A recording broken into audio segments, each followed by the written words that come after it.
ঠিক ঠিক সেই অঘটনটাই ঘটালো আমার মেয়েটা। মেনে নিলে কি হতো?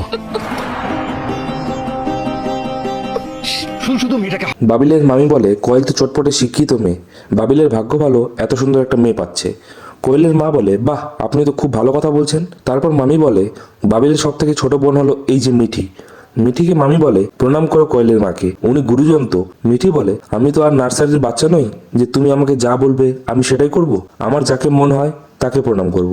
মামি বলে এত কিছুর পরেও তোর মুখ থামছে না দেখছি, লজ্জা বলতে তো কিছুই নেই। কপালকুনে একটা ভালো ছেলে পেয়ে গেছিস বলে সাপের 5 পা দেখেছিস, তাই না? কিষাণু তখন বলে এখানে ভালো মন্দর কোনো ব্যাপার নেই, প্রণামটা সত্যিই তো মনের ব্যাপার। মিঠি যদি কাউকে মন থেকে শ্রদ্ধা করে তাহলে প্রণামটা না করলেও হয়। বিয়েটা তো আর মিঠির হচ্ছে না। কুর্চি পিসি মিটিলকে বলে এই বিয়েতে তোর আসার কি খুব দরকার ছিল? মিটিল তখন বলে বাবিল আমার খুব ভালো বন্ধু, তার ভালো সময় যদি নাই থাকতে পারলাম তাহলে কি করে ভালো বন্ধু হলাম।